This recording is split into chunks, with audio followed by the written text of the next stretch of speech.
Om Bhurabhuvah Svah Saviturvarenyam Bhargo Devasya Dhimahi Dhiyo Yo Nah Prachodayat. Om Shanti Shanti Shanti. Namaste, my dear friends. I am talking about the book of Maharshi Bhagavan Sri Ramana Maharshi, Upadesa Saram or Upadesa Undiyar. In the first three videos, the summary of this book was talked about. Now the actual book Upadesa Saram starts with first stanza. Karma, action bears fruit. 4. So the Creator ordains. Is karma God? It is not sentient. Notes: the term karma has already been roughly defined. See page 7. Yes, in the previous also I have defined, but a closer examination of its import and implications and a fuller description are called for when starting the philosophical discourse on that subject in this poem. Does that term denote, number 1, a state or condition of a creature, or number 2, the results or forces visible or invisible issuing out of the creature in that active condition, or third, both? Sometimes it is used to denote both. Some confine it to one or the other. If the result, that is rewards or punishments for the activity, be deferred for a long time, is it that is the result to be treated during that interval as a substance or thing which is separable from and at least to some extent independent of the agent, as the Mimamsakas among others regard it? The consequences of such a view, that is, that the fruits of karma can be transferred by the person performing it, a. by means of a resolved sankalpa prior to the performance of the ceremonial, to another, such as the principal Yajmana who ordered it to be done, or B. by a subsequent oral act or otherwise, to any person at the will and pleasure of the agent, are freely accepted by many persons of the Hindu and other communities, without regard to the theory implied in such acceptance. A third question about karma is, granting that God is the ultimate cause, the prime mover responsible for any act producing its moral or even physical consequences, does God operate by individual exercise of will in each instance, or only by general laws? And if latter, does he interfere with their operation in individual cases? These and numerous other questions arise as the subject has nowhere been fully and systematically dealt with in any single work of the Hindu Shastras. Whatever the answer to these questions, we may first consider what the doctrine of karma is and how it is applied.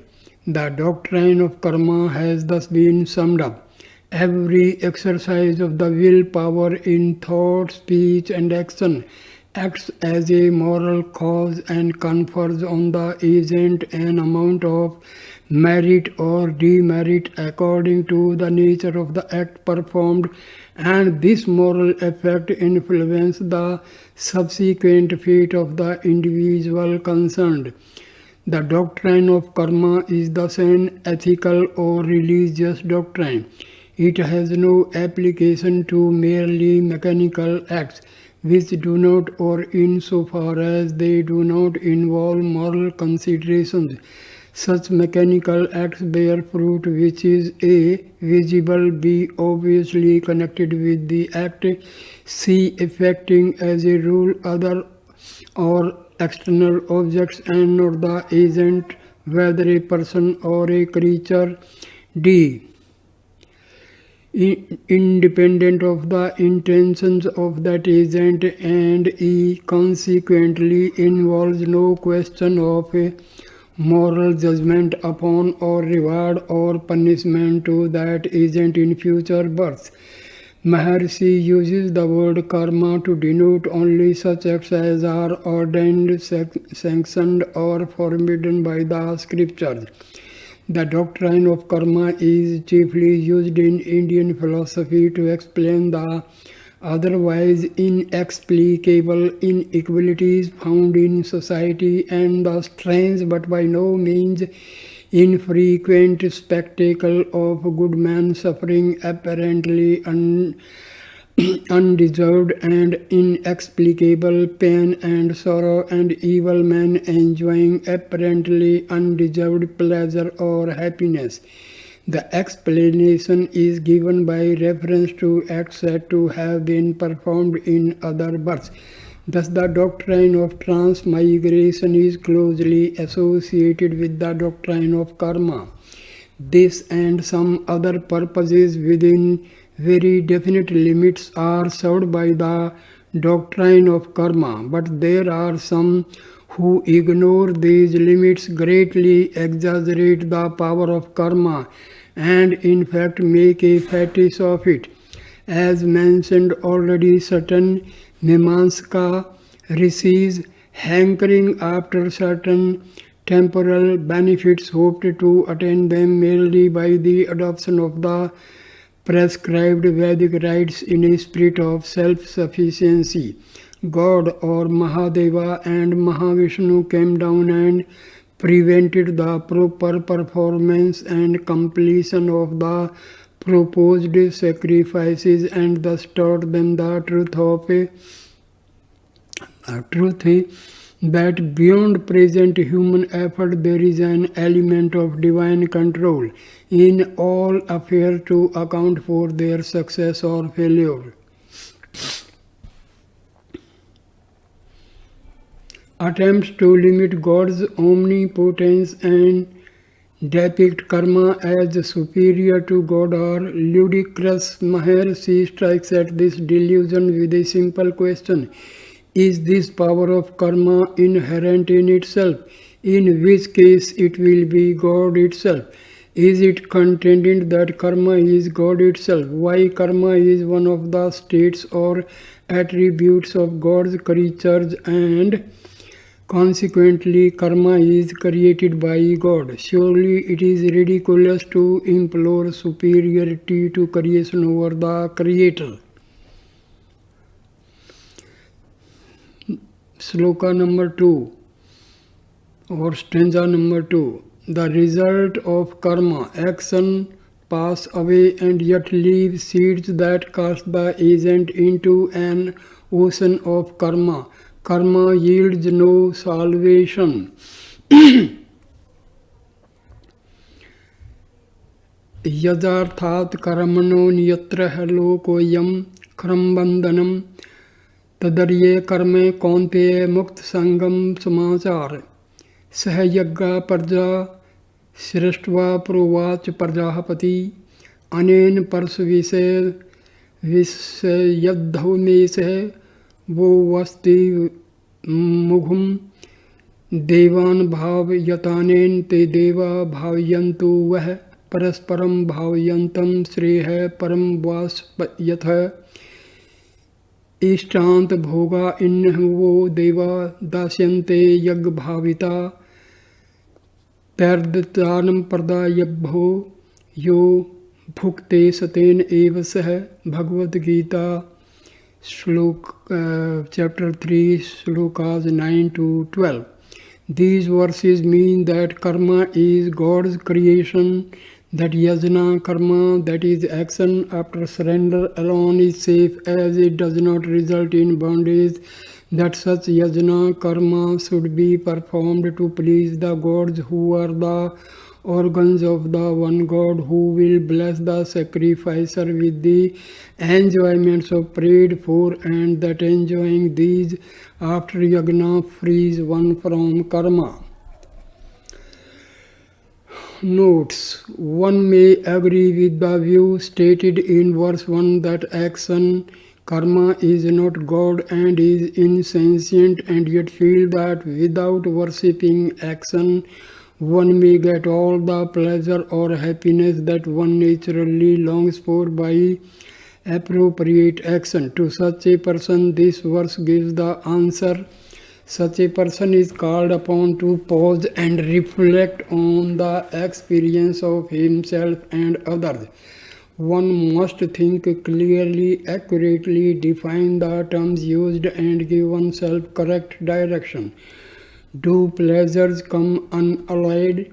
Do they last long? Are pleasures, or even a good number of them, massed together the same as human happiness? Is happiness the same at all levels of development?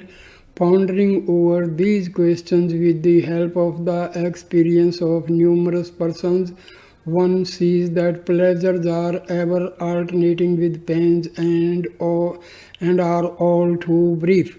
Pleasures satisfy or seem to satisfy man at his lower or animal level, but soon he sees that they are the result of titillation of senses that wear out, that they sooner or later pall upon the taste and yet leave a sense of unsatisfied, perhaps insatiable hankering, and that happiness is distinct from pleasure and has various grades, rising from the lowest human unit through various angelic grades to divine bliss, which is the one divine event to which the whole creation moves.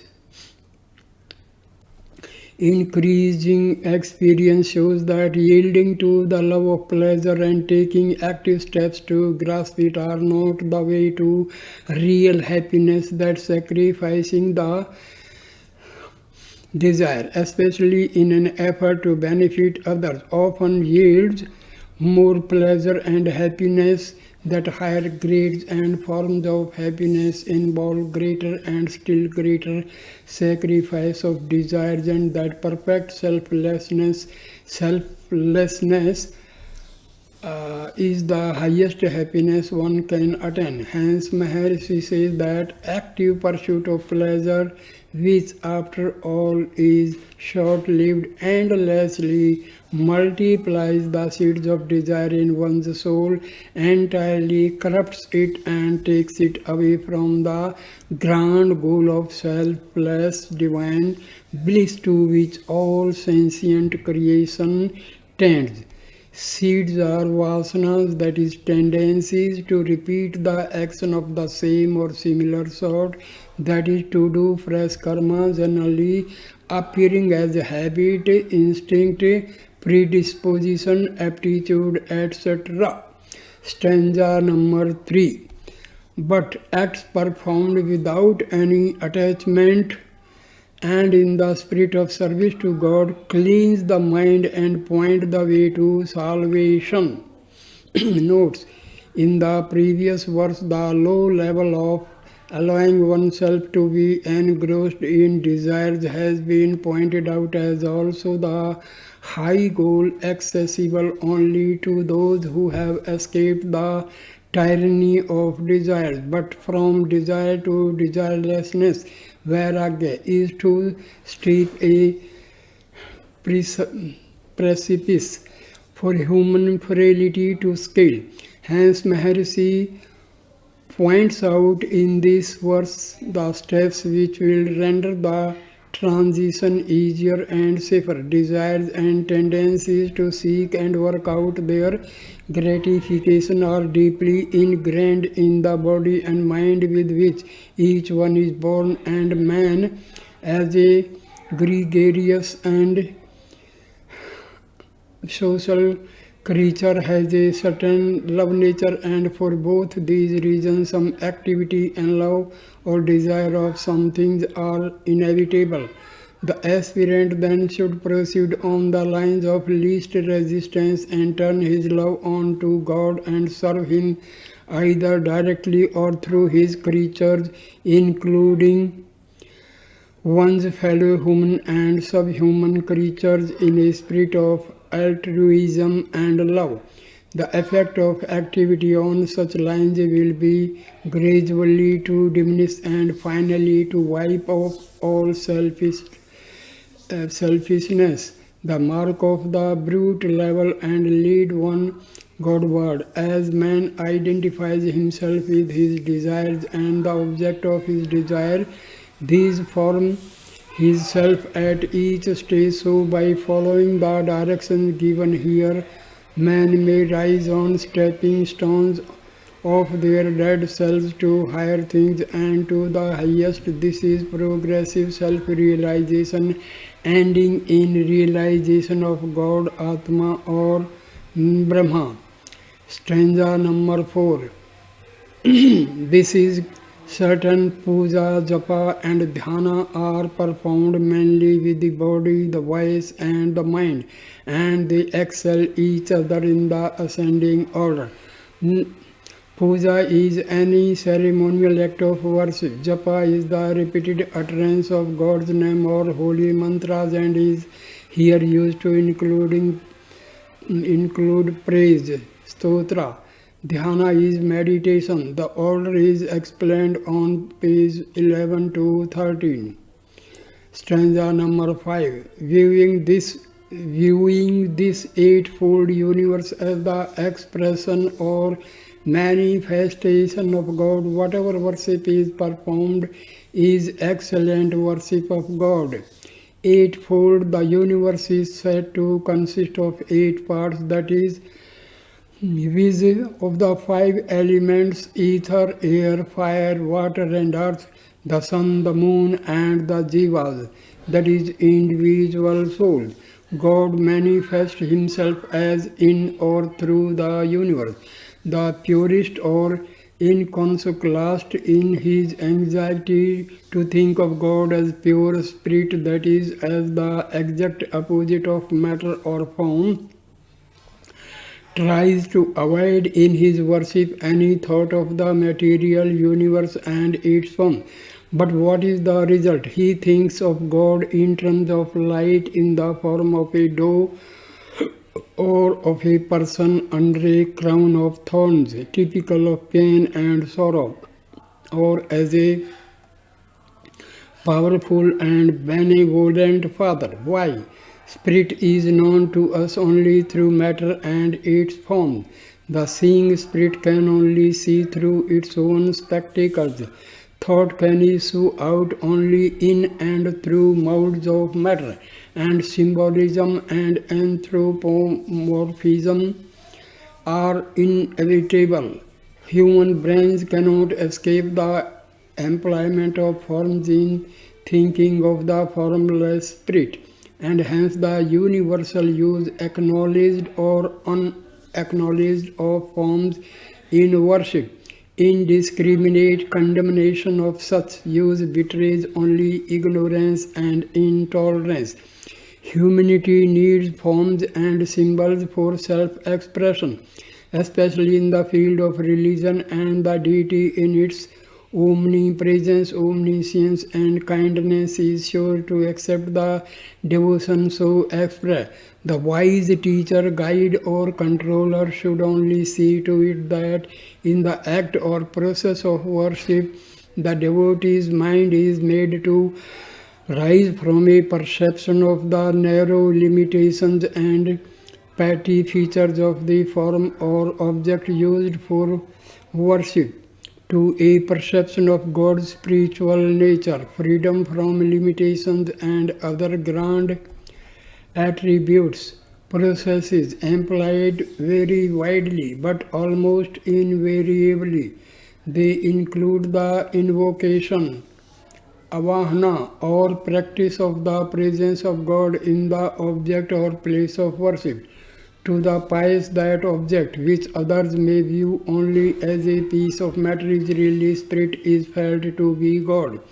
The earnest devotee thinks and must think while carrying on such worship that God is immanent in the entire universe and every part of it, and if he actually realizes his presence, the worship of the entire universe, Virat Rupa, or parts, that is a saint or an image, is undoubtedly worship and a good form of worship of God himself. In order that the worship should be real and such as to reach God, there must be the actual feeling of God's presence with its usual concomitants or consequences. For example, awe and reverence, mysterium, tremendous, or love, etc., which at their intensity result as absorbed or infused contemplation. By such absorption, man becomes what he adores and loves. He is in the ultimate analysis himself but an idea or state of consciousness. So also is the object of worship. Intense contemplation and absorption assimilate and fuse, that is, merge the two in one. And the object of all worship is to merge in the blissful one. Stanza number 6. The repetition aloud of his name or mantra is better than praise. Next comes faint mutter. But the best is the repetition within the mind, and that is meditation above referred to. The repetition of his name or mantra is more helpful to concentration than elaborate praise, which distracts at some stage. As concentration advances, the voice gradually sinks within, then silence crowns it all. Meditation may be on God, personal or impersonal, as a separate being or as the inmost core of oneself. Stanza number 7. Better than broken thought, meditation is its steady and continuous flow, like the flow of oil or of a perennial stream. Stanza number 8. The lofty attitude, he is I, is preferable to the attitude, he is not I. In the Sanskrit version of this poem, composed by Maharshi, he uses the phrase is considered purifying in place of is preferable. The Sanskrit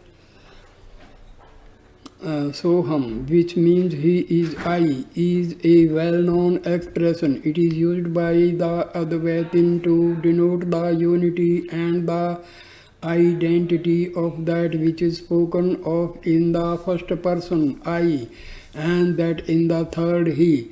Naturally, the second person and everything in the universe is also considered to be he or that, terms which the Advaitin uses frequently to denote Brahma, the reality underlying everything.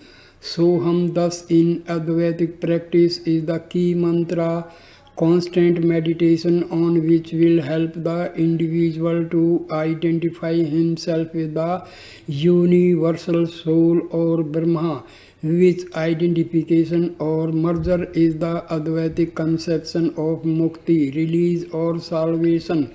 Soham, or he is I, and Hamsa, or I am he, are used by Dvaitin, the dualist, to express the intensity of devotion which leads the devotee completely to forget himself or herself in intimate union with God, like the water of a river when it reaches the sea, or like salt in water. And this is the dualistic conception of mukti. A gopi passionately loving Krishna forgot her identity for a time and declared that she was Krishna. So did Lord Gauranga. Comparisons are often declared to be odious, especially if they are between the tenets and favorite practices of different sects. It may therefore be pointed out that Maharshi is hitting neither at the Devotees nor at the retention of the element of personality in worship. Maharshi himself began with the devotion to Arunachala, the hill of light, and has composed several devotional poems. Logical analysis of personality no doubt implies elements that differentiate the person from all else. Yet there are ways of treating personality in worship so as to minimize or abolish those differences. For example, Aksharamanamlai, the Maharshi garland of letters. Dualists also have a very high place for non-difference, as may be seen from the examples given above. The objections to some lower forms of personal worship are that they involve number 1, interruption, number 2, adulteration, and number 3, condition. Where none of these objections apply, the worship even by dualist is in the form of non-difference and is excellent. The attitude "he is not I" is that of the ordinary worshippers who are almost always dualists. In fact, whatever creed they may profess, their mental constitution at their early stage leads them to value personality in God and in themselves.